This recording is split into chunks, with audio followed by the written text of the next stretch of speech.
Hi అండి, Chaturya CSK YouTube ఛానల్కి స్వాగతం అండి. ఈరోజు మీరు తంబనేల్లో చూసే ఉంటారు. ఇది ఫిష్ ఆవకాయ అండి. కొరమీను చేపది చాలా టేస్ట్గా ఉంటుందండి. రుచి ఈ ఈ చేపను ఆవకాయ పెట్టుకుంటే చాలా రుచిగా ఉంటుంది. కొరమీను చెరువు చేప అండి. దాన్ని చాలా మనం చక్కగా పెట్టుకోవచ్చు దొరికితే మనకి చెరువు చేప అనేది.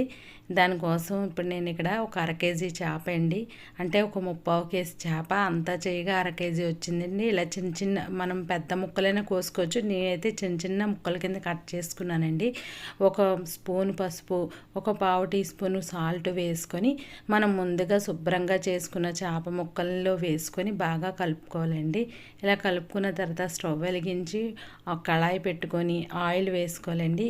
ఇక్కడ మనం ఆవకాయ పెట్టుకుంటున్నాం కాబట్టి చేపల ఆవకాయ మనం ఇక్కడ నువ్వుల నూనె కానీ మన వేరుశనగ ఆయిల్ కానీ వేసుకుంటేనే టేస్ట్ అయితే చాలా బాగుంటుందండి. స్మెల్ కానీ టేస్ట్ కానీ చాలా బాగుంటుంది. దానికోసం ఇక్కడ నేనైతే వేరుశనగ నూనె వేసుకున్నానండి. ఇలా ఆయిల్ కాగిన తర్వాత మనం చేప ముక్కలు వేసుకొని మీడియం ఫ్లేమ్ మీద చేపలన్నీ వేపుకోవాలండి. పెద్ద మంట అనేది అస్సలు పెట్టకూడదు. ఇలా మీడియం ఫ్లేమ్ మీదే మనం మొత్తం చేపలన్నీ చక్కగా లోపల కూడా బాగా వేగేటట్టు వేపుకోవాలి దగ్గరుండి. మధ్య మధ్యలో అప్పుడప్పుడు కలుపుతూ ఉండాలి. పర్వాలా ఏం అవ్వండి. ఈ చేప వేగిన తర్వాత కొంచెం గట్టిగా కూడా ఉంటుంది. కొంచెం ముదర చేప గట్టిగా ఉండేదైతేనే మనకి ఆవకాయకి బాగుంటాయండి. మెత్తగా ఉన్న చేపలు అయితే బాగోవు. అది కూడా కొరమీను అంటే టేస్ట్ అనేది చాలా బాగుంటుంది కాబట్టి మనకి ఆవకాయకి బాగా సెట్ అవుతుందండి. ఇంకా మిగతా ముక్కలు తీసుకొని మిగతా ముక్కలు కూడా వేసుకొని నేను బాగా వేపుకున్నాను. ఇలా చేపలన్నీ వేపుకున్న తీసాక అదే ఆయిల్లోని ఒక 2 స్పూన్లు అల్లం వెల్లుల్లిపాయ పేస్ట్ వేసుకున్నాను. ఒక కప్పు కరివేపాకు కూడా వేసుకున్నానండి. కరివేపాకు వేసుకోవడం వల్ల మనకి బాగుంటుంది, స్మెల్ అయితే చాలా బాగుంటుందండి. అందుకని ఇలా బాగా వేగిన తర్వాత అది చల్లారాలండి. స్టవ్ ఆఫ్ చేసి పక్కన పెట్టుకోవాలి. అలాగే నేను ఇక్కడ నిమ్మకాయలు, నాకు పెద్ద సైజు నిమ్మకాయలు దొరకలేదండి.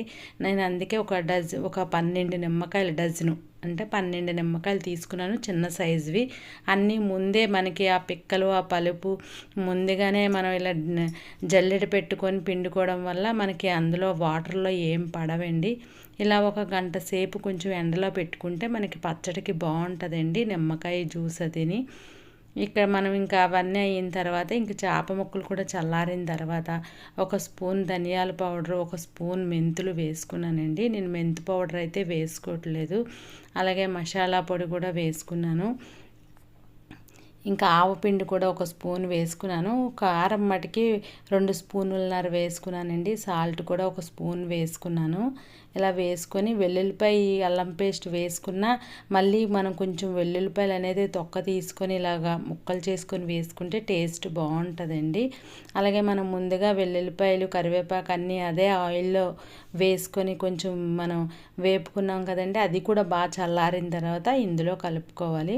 అలాగే ఈ నిమ్మకాయ నీళ్ళు కూడా మనం ఎండలో పెట్టుకున్నాం కదా, అవి కూడా తెచ్చి కలుపుకోవాలండి. అన్నీ చల్లారాకే కలుపుకోవాలండి. ఎందుకంటే నిమ్మకాయ వాటర్ అది వేయడం వల్ల, ఆవపిండి వేయడం వల్ల చేదు వచ్చేస్తుంది వేడి ఉంటే. అందుకే పూర్తిగా చల్లారిన తర్వాతే వేసుకొని బాగా కలుపుకోవాలండి. ఇలా కలిపిన తర్వాత మనకి ఉప్పు కారం ఒకసారి చూసుకోవాలండి. ఎందుకంటే ఈ అంతా ఒకసారి వేసే కన్నా మనం ఒకసారి వేసుకొని చూసి మళ్ళీ కలుపుకుంటే బాగుంటుందండి. నాకు కొంచెం తక్కువైనట్టు అనిపించినాయి. అందుకే మళ్ళీ ఒక స్పూన్ కారం, కొంచెం ఒక 1/2 టీ స్పూన్ సాల్ట్ వేసుకొని బాగా కలుపుకున్నానండి. అలా కలుపుకొని ఇంకా మనం ఏదైనా ఒక ప్లాస్టిక్ బాక్స్ కానీ ఒక గాజు సీసాలో కానీ మనం ఇంకా స్టోర్ చేసుకోవడమేనండి. మధ్య మధ్యలో కలుపుకోవాలి. ఒక 3 రోజుల వరకు అయితే ఇలా నిదానంగా కలుపుకోవాలి, చేప ముక్కలు కాబట్టి. ఇలా కలుపుకొని ఇంకా మనం తర్వాత ఇంకా తినడమేనండి. చేపలు చాలా బాగుంటుందండి ఆవకాయ, కొరమీను చేపల ఆవకాయ. నచ్చితే లైక్ చేయండి, షేర్ చేయండి.